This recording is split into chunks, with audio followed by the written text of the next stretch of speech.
Taking responsibility of your failures is very good for your growth. जब अपनी की गई गलतियों की रिस्पॉन्सिबिलिटी तुम लोगे तो उससे तुम्हारी ग्रोथ में बहुत हेल्प होगी। सभी तुम्हें एक रिस्पेक्टेड मैन की तरह ट्रीट करेंगे, तुम्हें उन गलतियों से काफी कुछ सीखने को मिलेगा एंड सो ऑन। तुम आगे समझदारी से अच्छे से मूव कर पाओगे। But taking responsibility of everything will crush your mentality. अगर तुम हर एक खराब चीज के लिए खुद को जिम्मेदार ठहराओगे तो तुम खुद को एज अ स्टूपिड देखने लगोगे और फिर आगे किसी भी कोई भी बड़े काम में या इन्वेंशन में तुम पाँव धरने से डरोगे, क्योंकि तुम्हारा एटीट्यूड लूजर्स वाला हो चुका होगा। हमेशा अपनी गलतियों का दोष दूसरों पे थोप देना will destroy you and your things, and हर एक चीज के लिए खुद को ही आगे कर लेना will also make things worse. It is the dumbest thing to become one sided, find the middle way and be two sided. थोड़ा सा रिस्पॉन्सिबिलिटी वाली क्वालिटी को खुद में ऐड करो एंड थोड़ा सा इग्नोरेंट बनो। Learn to not take everything so personally. Familiar success का पूरा क्रेडिट खुद ही ले लेना। अपने कलीग्स को, अपने कोवर्कर्स को उनके हिस्से की अप्रिशिएशन, क्रेडिट, प्रॉफिट ना देना बहुत गलत है। दूसरों का हक मारने वाले को पाप लगता है, वैसे तो गलत है ही, बट जब तुम सक्सेस का क्रेडिट उन्हें दोगे ही नहीं जिन्होंने एक्चुअल में काम किया है इस सक्सेस के लिए, तो वो तुम्हें छोड़ के चले जाएंगे, क्योंकि उनका तो कोई फायदा ही नहीं हो रहा होगा। और जब वो चले गए तो उनके बिना आगे तुम्हारा काम चलेगा ही नहीं, क्योंकि काम तो सारा वो कर रहे थे, तुम तो सिर्फ क्रेडिट लेने में बिजी थे। एंड देन उनके जाते ही तुम्हारा काम ठप हो जाएगा। ऑन दी अदर साइड, अगर खुद का क्रेडिट होते हुए भी दूसरों को बांटोगे, दूसरों को सब दे दोगे, तो एक दो बार तो वो कहेंगे कि हाँ यार कितना अच्छा बंदा है, हमें क्रेडिट दिया। लेकिन अगर बार बार ऐसे ही करोगे तो उन्हें लगने लगेगा कि यार काम तो सारा हम संभाल रहे हैं, ये यहाँ क्या कर रहा है, इसको निकालो यहाँ से, हम सब देख लेंगे। And they will move you out. इसलिए बॉस मेंटालिटी का होना, खुद को leader, the game changer, the impact player show करना भी इंपॉर्टेंट है, ताकि सामने वाला उछल के तुम्हारे सर पर ना बैठे और तुम्हें एक लीडर की तरह एडमायर, रेस्पेक्ट करता रहे। अब ऐसा नहीं है कि यह रूल्स मेथड्स सिर्फ बिजनेस या वर्क लाइफ के लिए हैं, यह सब रियल लाइफ में भी इतना ही अप्लाई होते हैं। Even the real mantra of peaceful life is to find that middle way and to live on it. जो लोग सीरियस सिचुएशंस, मोमेंट्स के बारे में बिल्कुल ही सीरियस नहीं होते और उसे सिर्फ इमोशंस के बेस पे लीड करते रहते हैं, वो आगे चल के गहरे गड्ढे में गिरते हैं और कभी आगे नहीं बढ़ पाते। और जो लोग किसी सिचुएशन के बारे में बहुत सोचते हैं, बहुत ज्यादा ओवर थिंकिंग करते हैं, अलग अलग प्लान्स, स्ट्रेटजीज बनाते रहते हैं, वो भी गड्ढे में ही गिरते हैं, क्योंकि इतने ज्यादा प्लान्स, मेथड्स और कंफ्यूजन क्रिएट कर देते हैं और व्यक्ति फ्रस्ट्रेट होकर काफी गलत कदम उठा लेता है और लाइफ में आगे ही नहीं बढ़ पाता। जो लोग दूसरों के साथ, अपने रिलेटिव्स वगैरह में बहुत एटीट्यूड, रूडनेस शो करते हैं, वो भी निराश ही होते हैं, क्योंकि उनके बहुत कम फ्रेंड्स होते हैं। और जो लोग बिल्कुल ही एटीट्यूड नहीं रखते, वो भी बंदरों की तरह इधर से उधर भटकते रहते हैं, क्योंकि कोई भी उनकी रिस्पेक्ट नहीं करता। This is the reality of life. Things were never work on black और on white. Life is mixture of colours. And so if you want to live peacefully, if you want to live life in balance, then balance yourself with little bit of different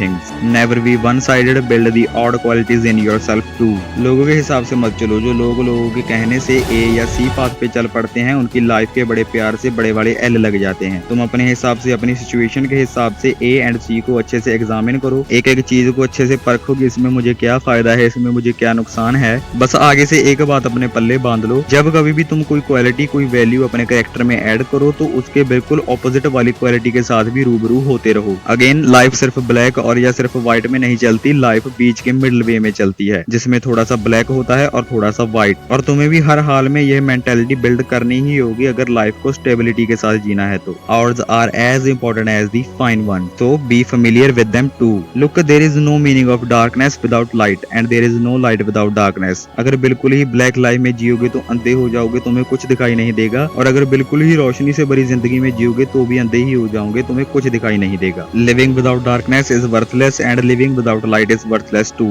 So to the meaning of live life with stability, have some dark in yourself and have some light too. Be aware, be conscious, be mindful.